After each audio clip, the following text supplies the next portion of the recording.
दोस्तों, टाटा मोटर्स की बात करें, यहाँ पे पैसेंजर व्हीकल और कमर्शियल व्हीकल दोनों से ही कुछ बड़ी अपडेट निकल के आ रही है। टाटा मोटर पैसेंजर व्हीकल को राहत मिल सकती है। चाइना के अंदर उनके बिजनेस में कुछ संभावना पॉजिटिव बन सकती है। दूसरी तरफ आईवेको का जो रिजल्ट आया वो कमजोर है। आप देख ही सकते हो कि आईवेको का अधिग्रहण कर रही है टाटा मोटर कमर्शियल व्हीकल। बाजार में आज गिरावट थी क्योंकि मार्केट पूरा डाउन था। दूसरी तरफ अगर हम टाटा स्टील की बात करें तो यहाँ पे कुछ बड़ी अपडेट निकल के आ रही है, जिसको हम इस वीडियो के माध्यम से जानेंगे और समझेंगे। टाटा स्टील जो 200 को क्रॉस कर गया है, अब फिर से आज गिरावट थी, क्या ये फिर से 200 के नीचे आएगा? दूसरी तरफ अगर हम टाटा पावर की बात की, यहाँ पे भी काफ़ी पॉजिटिव संभावना दिखाई दे रही है। स्टॉक कमजोर भले हो लेकिन रिजल्ट बहुत बेहतर है। लगातार कंपनी का साल दर साल प्रदर्शन बेहतर हो रहा है। क्या आने वाले समय टाटा पावर कमाल करेगा? जानेंगे इस वीडियो के माध्यम से। लेकिन फ्रेंड्स, उससे पहले अगर आप पहली बार हमारे चैनल पे आए तो चैनल को सब्सक्राइब कर दीजिए, एक बेल आइकॉन दबा दीजिए ताकि जब भी नया वीडियो बने पहला नोटिफिकेशन आपको मिले। वीडियो पसंद आए तो लाइक से जरूर कीजिए। चलो फ्रेंड्स, वीडियो स्टार्ट कर दे। मैं हूं आपका दोस्त SB दवे और हमारे अपने चैनल ऑनलाइन कमाई में आपका बहुत बहुत स्वागत है। तो सबसे पहले टाटा मोटर पैसेंजर व्हीकल की बात आज 378 पर क्लोजिंग थी, जहाँ पे 1.42% की गिरावट देखने को मिली। तो आप देख सकते हो बाजार में जबरदस्त गिरावट थी। सेंसेक्स 1000 पॉइंट तक गिरा है, जिसका असर टाटा मोटर पैसेंजर व्हीकल के बिजनेस में भी देखने को मिला। दूसरी तरफ टाटा मोटर्स लिमिटेड यानी टाटा मोटर कमर्शियल व्हीकल की बात तो 484 पर क्लोजिंग थी, जहाँ पे 2.89% की काफी बड़ी गिरावट देखने को मिली। तो आप देख सकते हो कि स्टॉक काफी जबरदस्त दौड़ लगाया, उसके बाद में यहाँ पे कुछ गिरावट देखने को मिली है। तो ये देख ही सकते हो, फ्रेश 52 वीक का 500 का हाई बनाया इसने, बहुत ही बेहतर किया है। सबसे बड़ी बात है कि कंपनी ने इसकी जो प्राइस है वो 270 के आसपास ही रखी थी डीमर्जर के बाद, लेकिन वो स्टॉक 500 तक पहुंचा। तो कमर्शियल व्हीकल ने वो करके दिखाया जो अपेक्षा पैसेंजर व्हीकल से थी। पैसेंजर व्हीकल तो इस समय नीचे, लेकिन इसने काफी बेहतर किया और उम्मीद है कि आने वाले समय और बेहतर करेगा। यहाँ पे जो बड़ी अपडेट निकल के आ रही है चाइना से, चाइना ने यहाँ पे जो कार की कॉस्ट है उससे नीचे सेल करने पे बैन लगा दिया है। यानी कोई भी कंपनी अब अपनी कॉस्ट से नीचे उस कार को नहीं बेच सकते। तो इसका जो फायदा है वो लग्जरी कार सेगमेंट में टाटा मोटर को होता हुआ दिखाई दे सकता है। तो चाइना ने टाटा जो ऑटो कार मेकर कंपनियों से कहा है कि अब कोई भी अपनी बिलो प्राइस ना बेचे, जो उनकी प्रोडक्शन कॉस्ट है उसे नीचे घाटा खा के ना बेचे। तो इसकी वजह से आप देखें तो लगातार जगुआर लैंड रोवर और दूसरी जो लग्जरी कार है उनके बिजनेस पे असर पड़ रहा था, लेकिन अब वो एक तरह से इनको राहत मिलेगी। तो एक बड़ा रिलीफ मिल सकता है टाटा मोटर को उनके जगुआर लैंड रोवर का जो लग्जरी सेगमेंट का बिजनेस है चाइना के इस बड़े फैसले के साथ। तो ये देख सकते हो कि चाइना की जो मार्केट है उसमें आप देखें तो बहुत सारी जो ऑटो मेकर कंपनियां हैं वो अपने जो मॉडल है उसको काफ़ी कम प्राइस में बेच रहे थे या बिलो कॉस्ट के बेच रहे थे, तो उसको बैन किया गया है। अब आप देखो कि अपना जो टोटल प्रोडक्शन है उसमें आपकी जो टोटल आप देखें तो एडमिनिस्ट्रेटिव, फाइनेंशियल और सेल्स ओवरहेड की सारी रकम जोड़ के आपको कार बेचनी होगी। तो यहाँ पे प्राइस फिक्सिंग और दूसरी तरफ देखें तो कार मेकर कंपनी की तरफ से डीलर से कहा जाता है कि आप लॉस मेकिंग सेल करें। यानी उनको प्रेशर दिया जाता है कि आप भले ही कम आपको लॉस हो रहा है फिर भी आप सेल करें, और फिर उनको उसके बदले में मुआवजा दिया जाता है, रिबेट्स दिया जाता है। लेकिन अब वो सब नहीं चलेगा। तो आप समझे, इससे JLR के बिजनेस और दूसरी लग्जरी कार के सेगमेंट में फिर से संभावना मिलेगी, क्योंकि लगातार ऐसा करने से जो लग्जरी सेगमेंट का जो बिजनेस था वो काफ़ी कमज़ोर पड़ गया था चाइना में, और इसीलिए चाइना ने एक बड़ा शानदार फैसला किया है। वैसे इस बार टाटा मोटर का पैसेंजर व्हीकल और कमर्शियल व्हीकल का बिजनेस में बहुत अच्छी ग्रोथ देखने को मिली है। करीब 40% ईयर ऑन बेसिस पे ग्रोथ देखने को मिली है। जनवरी 2026 में 1,12,615 यूनिट इन्होंने बेचे। तो ये देख सकते हो कि कंपनी का बिजनेस काफ़ी अच्छा कर रहा है। और PV का जो वॉल्यूम है आप देखें तो उसमें 47.1% की ज़बरदस्त ग्रोथ देखने को मिली है, जो इन्होंने 71,066 यूनिट बेचे हैं। जबकि कमर्शियल व्हीकल में भी 29.9% की ग्रोथ देखने को मिली है। इन्होंने 41,500 देखो कि 49 यूनिट बेचे। तो दोनों सेगमेंट काफ़ी अच्छा कर रहे हैं, और आप देख सकते हो कि आने वाले समय उम्मीद और पॉजिटिव दिखाई दे रही है। तो यहाँ पे पूरे फाइनेंशियल ईयर की बात हो, कंपनी ने 8,48,698 यूनिट बेचे। तो पिछले साल आप देखें इन्होंने 7,60,888 यूनिट बेचे थे।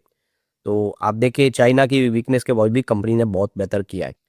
अब यहाँ पे देखो कि आईबीएको ने अपना रिजल्ट बताया, उसमें कंपनी का प्रॉफिट गिरा है, और इसके पीछे वजह की जो फ्रेंच का जो प्लांट है इनका, वहाँ से प्रोडक्शन डिले हुआ और अब टेक ओवर नज़दीक आ रहा है, लेकिन कंपनी को इस बार लॉस हुआ है।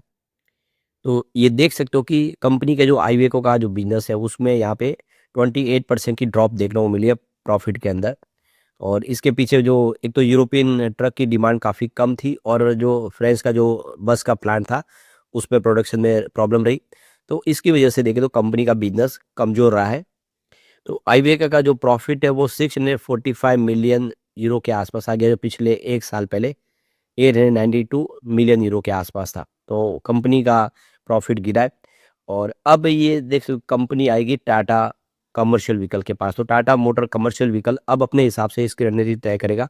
आने वाले समय कंपनी की प्रेजेंस और यूरोपियन यूनिट में बनेगी और यूरोपियन कंट्रीज में कंपनी तेजी से अपने बिजनेस को बढ़ाएगी। तो एक अच्छा फैसला दिखाई दे रहा है। अब टाटा स्टील लिमिटेड की बात करें तो यहाँ पे 202 पर क्लोजिंग थी, जहाँ पे 2.47% की गिरावट देखने को मिली, लेकिन स्टॉक काफ़ी बेहतर कर चुका। आप देख सकते अभी रिसेंटली कंपनी ने 211 का फ्रेश हाई बनाया है, तो काफ़ी अच्छी दौड़ लगा। अभी थोड़ी सी प्रॉफिट बुकिंग दिखाई दे रही है, लेकिन जल्दी स्टॉक फिर बेहतर करेगा। अब यहाँ पे टाटा स्टील ने अपनी क्वार्टर 3 की अर्निंग जो कॉन्फ्रेंस हुई थी उसकी कॉल रिकॉर्डिंग की डिटेल यहाँ पे शेयर कर दी है। कंपनी के बोर्ड ऑफ डायरेक्टर की तरफ से देखिए 6 फरवरी 2026 को बोर्ड मीटिंग हुई थी, जिसमें कंपनी ने अपने क्वार्टर 3 के रिजल्ट को डिस्कस किया था। उसको लेकर सारी जानकारी एक्सचेंज पे आ चुकी है। आप भी जाके उस रिजल्ट को अच्छे से समझ सकते हैं, मैनेजमेंट की जो कमेंट्री है उसको जान सकते हैं। तो यहाँ पे टाटा स्टील की तरफ से जो यूके की इनकी कंपनी है वहाँ से जो बयान निकल कर आया है, आप देखिए जो रुजेल कोडलिंग है commercial director Tata steel UK के, उनका कह रहा है कि यूके के अंदर जो स्टील सेफगार्ड ड्यूटी लगानी चाहिए ताकि जो डोमेस्टिक इंडस्ट्रीज जो है वो उस डंपिंग ग्राउंड न बन जाए। आप देखिए ग्लोबल जो कैपेसिटी के हिसाब से जो यहाँ पे लगातार सस्ता स्टील डंप किया जा रहा है उसको रोकने के लिए यहाँ पे सेफगार्ड ड्यूटी के हिसाब से उसको रोकना चाहिए, ताकि आने वाले समय जो लोकल इंडस्ट्रीज है वो उनको मजबूती मिले। तो अब टाटा स्टील ऑलरेडी वहाँ पे उनका लोकल प्लांट है, वहाँ पे खुद ही वहाँ पे मैन्युफैक्चरिंग करते हैं, लेकिन बहुत सारी चाइनीज कंपनियाँ उनका सस्ता स्टील डंप करते हैं।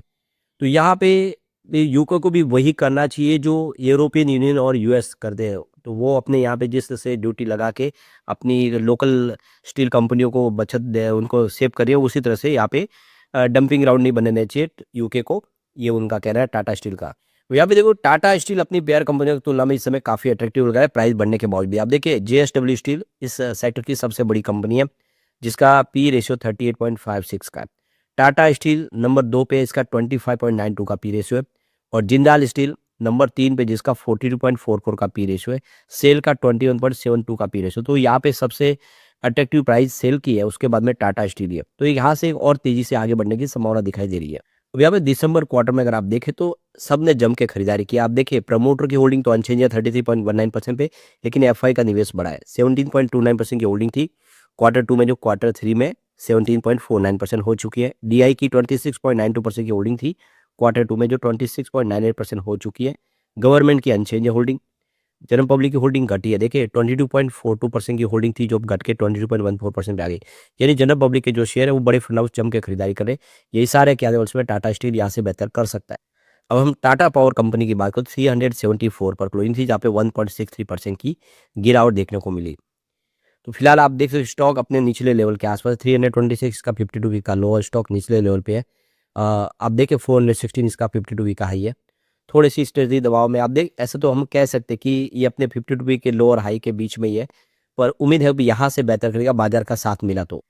फंडामेंटल देखो टाटा पावर के काफ़ी अच्छे, मार्केट कैप 1,21,551 करोड़ का है। इसका पी रेशियो 24.28 का है और इसका पीवी रेशियो 23.23 का है, जबकि इंडस्ट्रीज का पी रेशियो 23.67 है। तो इंडस्ट्रीज के पी रेशियो के आसपास ही है। डेट टू इक्विटी रेशियो भी काफ़ी ठीक है, 1.86 का है। आरओ इसका 10.75% है। इसके अलावा ईपीएस 15.67 का है और 0.59% का डिविडेंड पे आउट कर दिया कंपनी, आपको अपने प्रॉफिट में हिस्सेदार बनाती है। बुक वैल्यू इसकी 117.95 की है, जबकि फेस वैल्यू बोले तो फंडामेंटल काफ़ी अच्छी है। लेकिन फ्रेंड्स, कोई भी इन्वेस्टमेंट करने से पहले अपने फाइनेंशियल एडवाइजर से एडवाइस ले ले या अपना खुद का रिसर्च करें, क्योंकि मैंने वीडियो आपके एजुकेशनल पर्पज के लिए ही बनाया। वीडियो पसंद आए तो लाइक से जरूर कीजिए और चैनल को सब्सक्राइब कर दीजिए। Thank you friends.